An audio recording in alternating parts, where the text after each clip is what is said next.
Hello everybody, and welcome at last to the second part of our journey from London to Penzance. We'll be following a cross-country train from Exeter St Davids to Penzance. This will eventually be a train that's come all the way from Glasgow, but as things stand at the moment, the route only goes up as far as Birmingham. I have been getting some of the routes up to Birmingham complete. The Virgin train services from Euston to Birmingham up and running, and there'll be videos of those in due course. Similarly, the London Midland services from Euston to Birmingham. And in order to get everything connected up, I've also built the cross-country routes from Birmingham through to Plymouth and Penzance.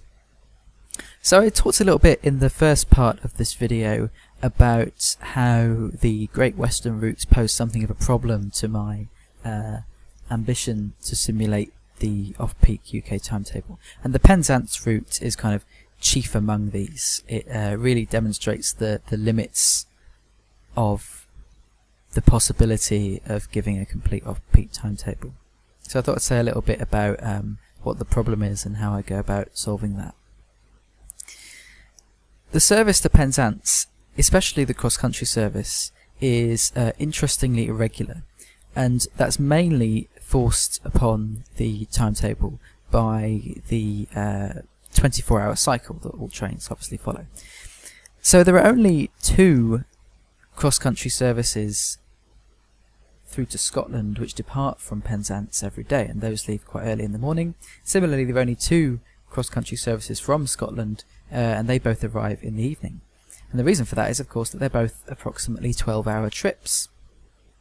So if they were to leave any later than the morning, they'd arrive in the middle of the night, and so be completely useless. But I'm not simulating a daily cycle on this map, but rather an hourly cycle. Right? It's a never-ending loop of trains. There's no night on this map. There's no peak time. So I need to impose some regularity on this, and I talked about this a little bit in the last map, how the first Great Western services to Penzance have been regulated to go every 2 hours. Right. And I've had to do something similar with the cross-country services, so it ends up not looking entirely like the real timetable, but having a similar kind of effect. So, more or less like in real life, I've set up the service from Edinburgh to Plymouth to be hourly. Okay, although as I said, it's only going as far as Birmingham so far. And then once every 2 hours, there's an extension of the service at both ends. So at the Edinburgh end, the service will be extended to Glasgow Central via, I think, Carstairs, and at the Plymouth end, the service is extended to Penzance. So that means that Plymouth gets a once every 2 hours service to places like Birmingham and beyond. Okay.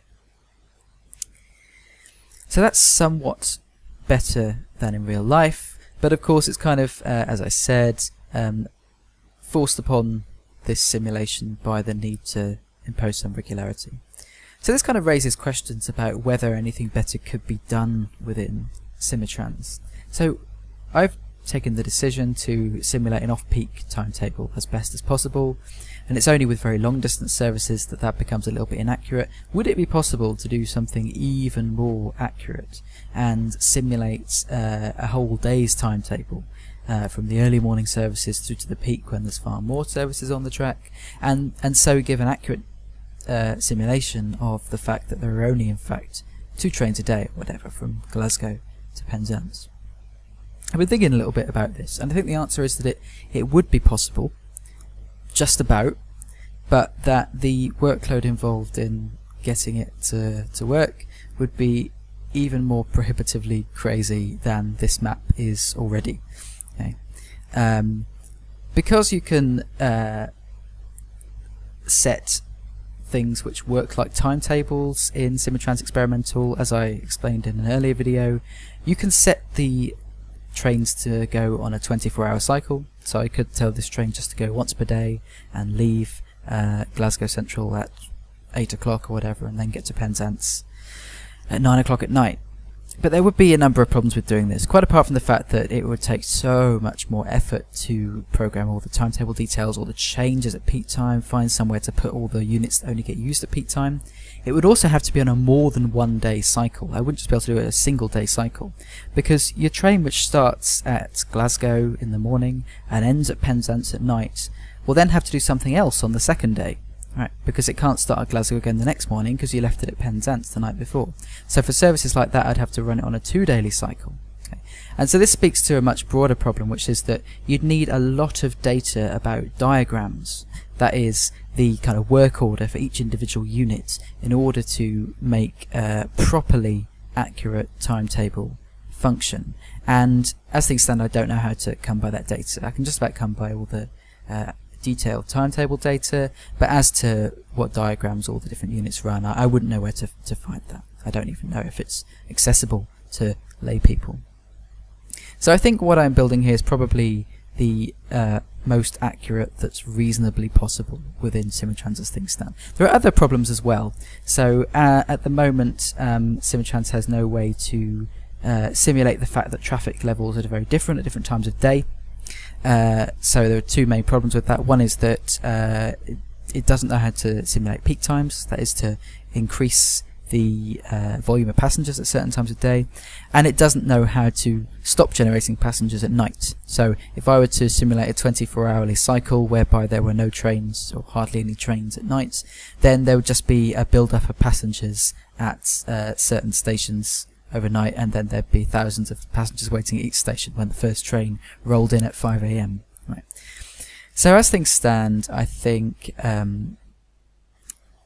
going for an hourly cycle, or more or less hourly, in some cases it's more than hourly, like here we're going for every 2 hours on the Penzance service, is just about as good as one can expect. And there are only a few places on the map where it's noticeably inaccurate in terms of simulation. Most services will run on something that at least functions like an hourly or 2 hourly schedule. They won't be occasional times of day. So what we've got here is more or less adequate, I think. Okay, so we've now arrived in Penzance. I hope you enjoyed this video. There'll be another one soon. I think next up is going to be a video of the line from Paddington to Bristol, and then a little bit of a look at South Wales. So thank you for watching.